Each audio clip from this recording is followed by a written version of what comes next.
Welcome and welcome back to my channel. This is the lecture 6 on human reproduction chapter class 12th biology. So today's our topic is menstrual cycle. It is a very important topic for your board exam as well as for your NEET exams also. So let's start the topic. तो सबसे पहले हम पढ़ेंगे menstrual cycle का meaning क्या होता है, menstrual cycle क्या है।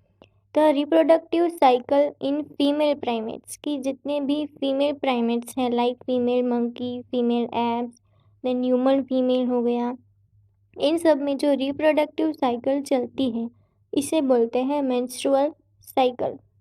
अब जब फीमेल को फर्स्ट टाइम मेंस्ट्रुएशन आएगा तो उसे बोलेंगे मेनार्क, कि जब फीमेल को फर्स्ट टाइम पहली बार मेंस्ट्रुएशन आएगा उसे बोलेंगे मेनार्क।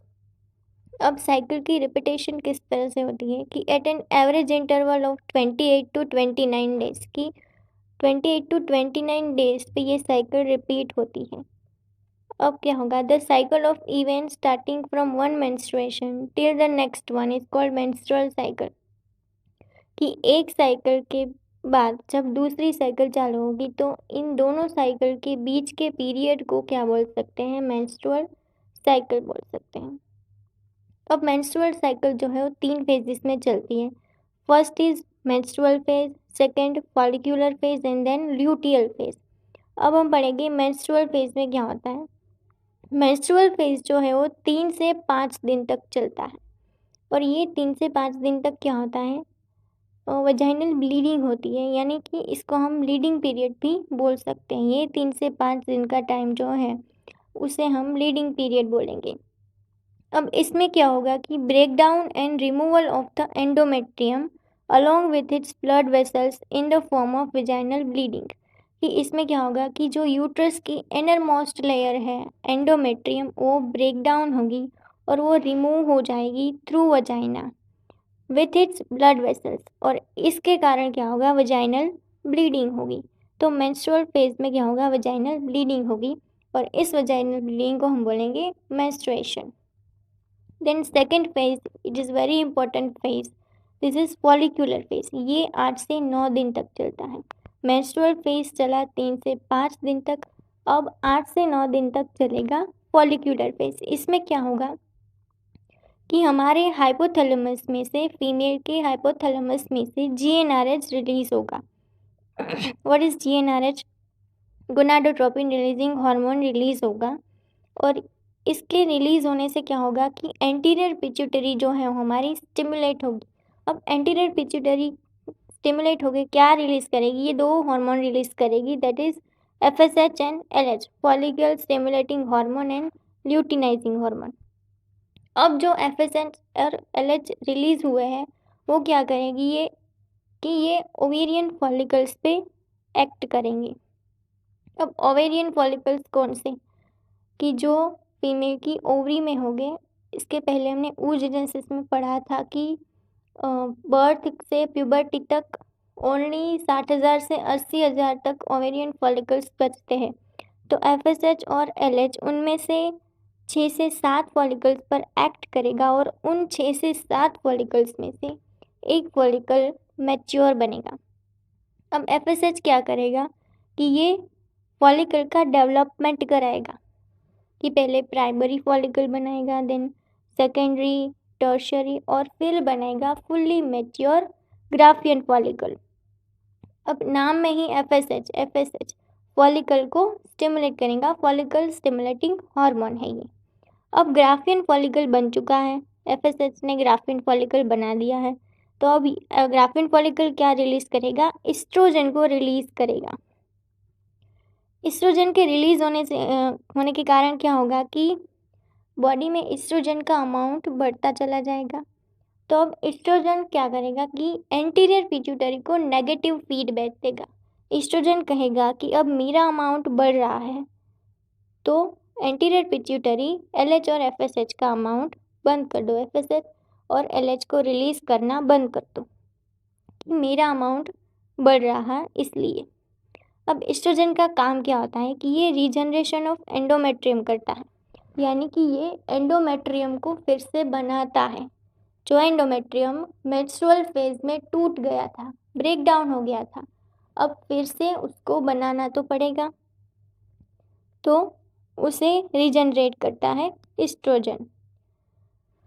अब क्या होगा कि 3 से 5 दिन मेंस्ट्रुअल फेज चला, देन 8 से 9 दिन तक चला फॉलिकुलर फेज। अब हम 5 दिन गिन लेते हैं मेंस्ट्रुअल फेज के और 8 दिन गिन लेते हैं फॉलिकुलर फेज के। कितने दिन हुए? 13 डेज। अब आएगा 14th डे। इस समय क्या होगा कि जो हमारा ग्राफिन फॉलिकल है वो एस्ट्रोजन रिलीज कर रहा था, तो इस टाइम पे इस फेज पे एस्ट्रोजन का अमाउंट बॉडी में बहुत ज़्यादा बढ़ जाएगा। तो अब एस्ट्रोजन क्या करेगा? एंटीरियर पिट्यूटरी को पॉजिटिव फीडबैक देगा कि भाई अब मेरा अमाउंट तो बढ़ चुका है, अब तुम रिलीज कर सकते हो LH और FSH को। तो इस टाइम पर क्या होगा 14th डे पे कि LH का अमाउंट जो है वो बॉडी में बहुत ज़्यादा बढ़ जाएगा और इसे बोलेंगे LH सर्ज। अब जब LH सर्ज होगा यानी कि LH का अमाउंट बॉडी में ज़्यादा होगा, तो ये क्या करेगा? ओव्यूलेशन करवाएगा। अब ओव्यूलेशन, व्हाट इज़ ओव्यूलेशन? की सेकेंडरी oocyte जो हमारा ग्राफिन फॉलिकल में था वो फॉलिकल टूट जाएगा, ग्राफिन फॉलिकल, और उसमें से क्या रिलीज होगा? Secondary oocyte। तो इसे बोलते हैं ओव्यूलेशन। और ये किसके कारण हुआ? LH का अमाउंट बढ़ने के कारण। अब तीसरा फेज आएगा ल्यूटियल फेज। ये फेज 14 डेज तक चलता है। अब इसमें क्या होगा कि अब सेकेंडरी oocyte तो बाहर आ गया था, तो बाकी का जो फॉलिकुलर पार्ट था, रिमेनिंग पार्ट था, वो किस में कन्वर्ट हो जाएगा? कॉर्पस ल्यूटियम में। अब कॉर्पस ल्यूटियम जो है वो प्रोजेस्टेरॉन हार्मोन को सिक्रीट करेगा। अब प्रोजेस्टेरॉन क्या करेगा कि ये एंडोमेट्रियम का मेंटेनेंस करके रखेगा। एस्ट्रोजन क्या कर रहा था? एंडोमेट्रियम को बना रहा था। अब प्रोजेस्टेरॉन एक तरह से एस्ट्रोजन की मदद करेगा कि चल मैं तेरी मदद करता हूँ, जो तूने एंडोमेट्रियम बनाया है उसे मेंटेन करने में, राइट। तो अब बॉडी में इस टाइम पे प्रोजेस्टेरॉन का अमाउंट ज़्यादा है, तो एस्ट्रोजन प्रोजेस्टेरॉन क्या करेगा? नेगेटिव फीडबैक देगा फिर से एंटीरियर पिट्यूटरी को। तो LH सर्ज हुआ था, LH बॉडी में ज़्यादा था, उसे ये नेगेटिव फीडबैक देगा। अब उसके कारण क्या होगा कि एंटीरियर पिट्यूटरी को कहेगा कि भाई अब LH FSH को घटा दो क्योंकि मेरा अमाउंट बढ़ गया है। अब प्रोजेस्टेरॉन एंटीरियर पिट्यूटरी को नेगेटिव फीडबैक देगा जिसके कारण LH का अमाउंट जो है वो बॉडी में घट जाएगा। अब इसके कारण क्या होगा कि LH का अमाउंट तो घट गया, इसी के साथ साथ प्रोजेस्टेरॉन का अमाउंट भी घट जाएगा। ये कैसे हुआ? LH और जो प्रोजेस्टेरॉन है वो दोनों इंटरलिंक्ड है कि जब LH का अमाउंट बढ़ेगा तो प्रोजेस्टेरॉन का अमाउंट भी बढ़ेगा, और LH का अमाउंट घटा तो यहाँ पे प्रोजेस्टेरॉन का अमाउंट भी घट गया। अब प्रोजेस्टेरॉन का अमाउंट बॉडी में घटने के कारण क्या हुआ कि एंडोमेट्रियम ब्रेक हो गया और फिर से मेंस्ट्रुएशन आ गया। अब जब प्रोजेस्टेरॉन ही नहीं है बॉडी में तो एंडोमेट्रियम को मेंटेन कौन करेगा?